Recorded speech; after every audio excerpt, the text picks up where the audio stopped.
आज की जो प्रेस कॉन्फ्रेंस है उसके पीछे हमारा जो मकसद के पिछले 11 जून को मालेगांव शहर में हमने पूरे महाराष्ट्र के पावरलूम मजदूरों के यूनियन की मीटिंग शैडो के मार्फत लिए थे। वहाँ पर हमने तय किए थे कि आज महाराष्ट्र के पावरलूम मजदूरों की जो हालात है बद से बदतर होते जा रहे। कच्ची बस्तियों में टूटे फूटे मकानों में रहने पर मजबूर है।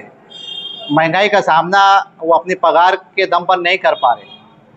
प्लस हुकूमत ने सरमायादारों के लिए इतनी सुविधा पैदा कर दी है कि हम मजबूर है कि अपने आप पगार को बढ़ा सके।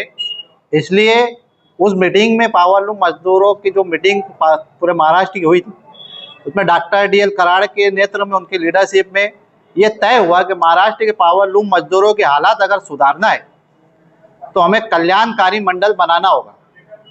उसके लिए महाराष्ट्र सरकार पर प्रेशर बनाने के लिए 1 अगस्त को आज़ाद मैदान में एक आंदोलन होने वाला है। पूरे महाराष्ट्र के पावरलूम मजदूर जो है वहाँ जमा हो गए। इच्छाकरंजी, भिवंडी, सोलापुर, मालेगांव और धुलिया से 1 अगस्त को आज़ाद मैदान में पावरलूम मजदूर वहाँ लाखों की तादाद में जमा हो गए।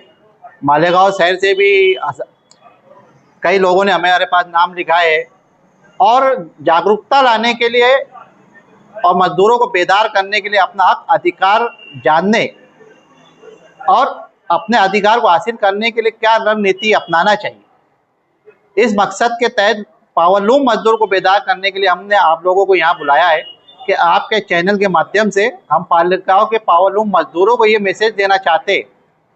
1 अगस्त को शैडो यूनियन के लीडरशिप में जो आज़ाद मैदान में आंदोलन हो रहा है पूरे महाराष्ट्र के पावरलूम मजदूरों का, उसके लिए हम कल से दस्तखती मुहिम शुरू करेंगे।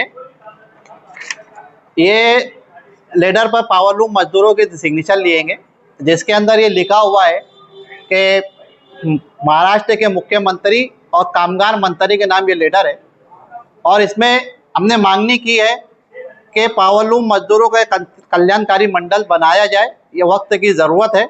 पावरलूम मजदूरों के हालात सुधारने के लिए ये ज़रूरी है। कल्याणकारी मंडल से हमारे पावरलूम मजदूरों को बहुत से फ़ायदे मिलेंगे। उन्हें पेंशन मिलेंगी, बच्चों की शादी ब्याह के लिए पैसा मिलेगा और बोनस वगैरह जो है कल्याणकारी मंडल से मिलता है। इसकी मिसाल के तौर पर मैं अपना बांधकाम मजदूरों का जो कल्याणकारी मंडल है उसका लाभ मालेगांव शहर के मिस्त्री हजरात उठा रहे हैं। आप उनसे जान सकते हैं कि उससे क्या फ़ायदा होता है। उस कल्याणकारी मंडल को बनाने के लिए हुकूमत इतनी आसानी से मानेगी नहीं। हमें कुछ ना कुछ जोर जब आंदोलन करना पड़ेगा, अपनी आवाज़ को हुकूमत तक पहुंचाने के लिए हरकत करनी पड़ेगी। वो कहते हैं ना कि जब बात उसूलों की हो तो टकराना ज़रूरी है, अगर जिंदा हो तो जिंदा नज़र आना ज़रूरी है। मालेगांव शहर के मजदूरों को भी हम ये बात बताना चाहते हैं कि हुकूमत को ये बताना होगा कि मालेगांव शहर का मजदूर मरा नहीं है, सोया नहीं है। हाँ, वो हालात का मारा है। 12 घंटे ड्यूटी करने के बाद वो थक जाता है। अपने हक अधिकार को नहीं जानने की वजह से वो आवाज़ नहीं उठा पाता। लेकिन अब हम उन्हें उनके अधिकार बताएंगे और बताएंगे कि हुकूमत उनका कल्याणकारी मंडल बनाने की पाबंद है कानून के मुताबिक। बस ये निकम्मी सरकार को नींद से जगाना होगा और इसके लिए हम आपका साथ देने के लिए तैयार है। मैं पावरलूम मजदूरों से सिर्फ इतना कहूँगा कि आप हमारे साथ चले, हमारे कंधे से कंधा मिलाए। ये आपकी अपनी लड़ाई है, आपके अधिकार की लड़ाई है। इसका यूनियन से कोई ताल्लुक नहीं है, कोई यूनियन का इसमें कोई फ़ायदा नहीं है। ये जब भी कल्याणकारी मंडल बनेगा हमारा भी फ़ायदा होगा, हमारे आने वाली नस्लों का भी फ़ायदा होगा, हमारे बच्चों का मुस्तकबिल सुधरेगा। क्योंकि कल्याणकारी मंडल में जब रजिस्ट्रेशन होता है, कल्याणकारी मंडल जब बनता है उसमें एक रजिस्ट्रेशन होता है। उस रजिस्ट्रेशन के तहत आने वाली हुकूमत में, आने वाले दौर में, आने वाले दिनों में जब भी कोई सरकारी स्कीम मजदूरों के लिए, गरीबों के लिए आती है तो सरकार उसको कल्याणकारी मंडल में रजिस्टर्ड मजदूरों को उसका लाभ देती है। इसी के साथ पावरलूम मजदूरों के कल्याणकारी मंडल में की जो सुविधा है वो कामगार की बीवी, कामगार के बच्चे, कामगार की अम्मी और उसके अब्बू, ये एक परिवार को मेडिकल की सहूलत मिलती है। उनके कामगार के बच्चों को शादी ब्याह में हुकूमत की तरफ से फंड मिलता है। कोई डिलीवरी के लिए पैसा मिलता है, घर बनाने के लिए कोई स्कीम आती है तो उसमें मजदूर का हिस्सा होता है, ऐसे अनगिनत फायदे मिलते हैं। लेकिन सरकार इतने आसानी से ये नहीं देगी, आप सरकार को जानते हो। इसलिए मैं पावरलूम मजदूरों से एक बार फिर विनती करूंगा कि कल से हम लोग आपके बीच में आएंगे, हमारे लोग होंगे, आपसे दस्तखती मुहिम के जरिए हम आपसे जुड़ेंगे ताकि आपका जाति लेटर सीएम तक पहुंचे और सरकार जागरूक हो।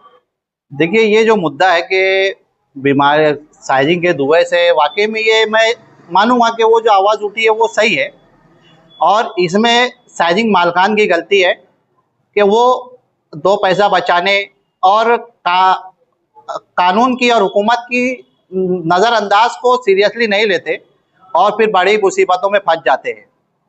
लेकिन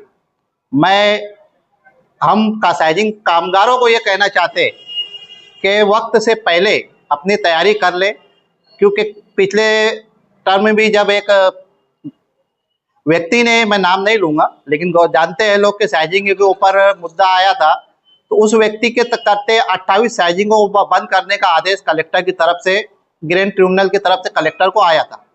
हमने भी वहां जाकर नुमाइंदगी की और कलेक्टर को कहा कि भाई 28 साइजिंग जो बंद हो रही है उसमें जो काम करते हैं उनके रोजगार का मसला है, तो उसका क्या। तो कलेक्टर ने मुझे कहा था कि भाई आप उनका डेटा ला कर दो, मैं उनको हुकूमत की तरफ से कुछ ना कुछ फायदा दूंगा। लेकिन साइजिंग मालकान जो है कामगारों का रजिस्ट्रेशन नहीं रखते, वो हम ये बता नहीं सकते कि हम कामगार हैं या क्या काम करते हैं, क्या काम करते हैं। जैसे मिसाल के तौर पर अगर एक डॉक्टर है तो उसके पास डॉक्टरी का सर्टिफिकेट होता है, हुकूमत को पता होता है कि ये मेडिकल लाइन में खिदमत कर रहा है।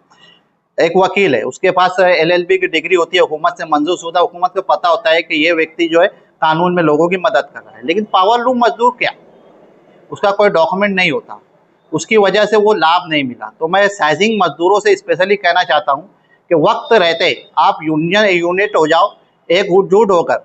CITU यूनियन आपकी हर लड़ाई लड़ने के लिए तैयार है, आपकी हर लड़ाई लड़ने के लिए हम तैयार है, और आप हमारे साथ आओ, हमसे जुड़ो, हम साइजिंग मजदूरों की लड़ाई लड़ने के लिए तैयार है। तो क्या पावरलूम मजदूरों की लड़ाई भी आप लड़ेंगे? और जो कारखानों में सद्दाम खातून का नज्म नहीं है, फायर का बाटला नहीं है, बस बॉक्स नहीं है, तो क्या इसके ताल्लुक से भी आप कुछ कोशिश करेंगे?